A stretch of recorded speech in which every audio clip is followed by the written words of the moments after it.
ये कहानी व्रज की मिट्टी से शुरू होती है, जहाँ हर कण में कृष्ण बसते हैं और हर सांस में राधा की गूंज होती है। लेकिन जो सुनाई नहीं देता वही सबसे गहरा होता है। इस कथा में हम उस रहस्य से पर्दा उठाएंगे जो राधा कृष्ण के प्रेम को स्वर्णाक्षरों में अमर करता है। ये प्रेम न किसी वचन से बंधा, न किसी रिश्ते से। ये कहानी नहीं, अनुभव है, रूह से रूह तक जाने वाली यात्रा। पहली बार। वृंदावन की हरियाली उस दिन कुछ और ही मुस्कुरा रही थी।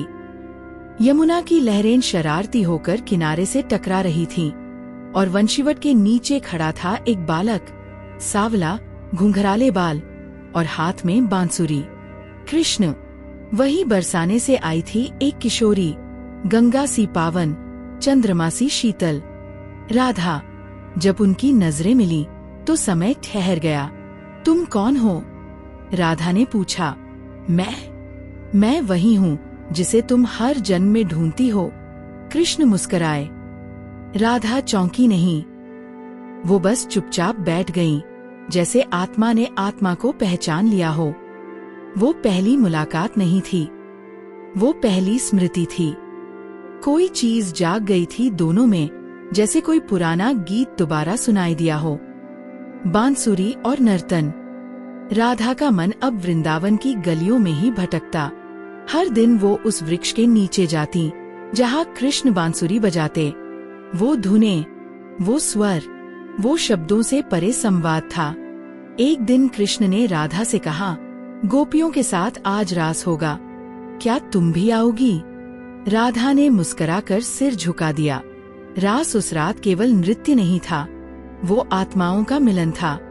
हर गोपी को लगता कृष्ण उसी के साथ नृत्य कर रहे हैं, पर राधा जानती थी कृष्ण बस उनके साथ हैं, न दृष्टि में, न स्पर्श में, बल्कि उस अनकहे जुड़ाव में जो सिर्फ महसूस किया जा सकता था। बंधन के पार। एक दिन बरसाने की गलियों में शोर मच गया। किसी ने कहा, कृष्ण मथुरा जा रहे हैं। राधा चुप रहीं। अंदर कुछ टूटा, मगर उन्होंने आंसू नहीं बहाए। वो जानती थीं, प्रेम को थामना नहीं होता, प्रेम को बहने देना होता है। कृष्ण ने राधा से मिलने की इच्छा की। राधे, उन्होंने कहा, क्या तुम मेरे साथ नहीं चलोगी? राधा ने कृष्ण का हाथ थामा, फिर धीरे से छोड़ा। कृष्ण, मेरा प्रेम ऐसा नहीं कि तुम्हें बांध ले, मेरा प्रेम तुम्हें मुक्त करता है। कृष्ण मुस्कुराए। राधा के माथे को चूमा। तुम्हारा प्रेम ही मेरी सबसे बड़ी शक्ति है, अंत नहीं, आरंभ। कृष्ण चले गए, पर राधा ने प्रतीक्षा नहीं की। उन्होंने कृष्ण को अपने भीतर बसा लिया। हर दिन उनकी बातें, उनकी धुनें, उनकी स्मृतियां, उनका प्रेम राधा के जीवन की पूजा बन गई। वो कभी विवाह नहीं कर पाईं, न किसी से, न कृष्ण से। लोग पूछते रहे, राधा, तुमने कृष्ण से विवाह क्यों नहीं किया? राधा मुस्कुराती, क्योंकि विवाह दो शरीरों का मेल है, और हमारा प्रेम वो आत्माओं का संगम है। जहाँ देह खत्म होती है, वहाँ से हमारा रिश्ता शुरू होता है, रहस्य खुलता है। एक दिन एक वृद्ध ऋषि राधा के पास आए। उन्होंने पूछा, राधे, क्या तुम कृष्ण को आज भी याद करती हो? राधा हंसी। जिसे मैंने कभी खोया ही नहीं, उसे कैसे याद करूं? लेकिन तुम्हें दुख नहीं कि वो तुम्हारे साथ नहीं है? राधा ने आकाश की ओर देखा। कृष्ण मेरे साथ नहीं, मैं कृष्ण में हूं। ऋषि चुप हो गए। उन्हें पहली बार प्रेम का अर्थ समझ आया, बिना अपेक्षा, बिना अधिकार, बिना अंत, आत्मा का मिलन। कई वर्षों बाद जब राधा का शरीर थकने लगा, उन्होंने एक आखिरी बार वृंदावन के उसी वृक्ष के नीचे बैठने की इच्छा की। रात थी, चंद्रमा पूर्ण था।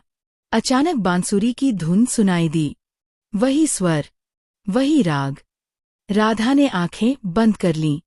धड़कनें स्थिर हो गईं। कृष्ण आए नहीं थे, क्योंकि वो कभी गए ही नहीं थे। वो हमेशा यहीं थे, राधा के भीतर, राधा की सांसों में। उस रात राधा की आत्मा ने देह को त्याग दिया, और जब वृंदावन वाले सुबह पहुंचे, उन्होंने देखा, राधा की देह शांत है, पर होठों पर मुस्कान है। वृक्ष के नीचे बांसुरी रखी थी, बिना किसी के, जैसे किसी ने उसे वहीं छोड़ दिया हो। क्या है राधा कृष्ण के प्यार का रहस्य? वो प्रेम जो पाने की जिद नहीं करता, वो प्रेम जो देह से नहीं, आत्मा से जुड़ता है, वो प्रेम जो कभी पूर्ण नहीं होता, फिर भी अधूरा नहीं रहता। राधा कृष्ण का रहस्य यही है। उनका प्रेम पाने में नहीं था, उनके प्रेम में खोने में था। और यही है वो रहस्य जो हर युग में प्रेम की परिभाषा बदलता रहेगा।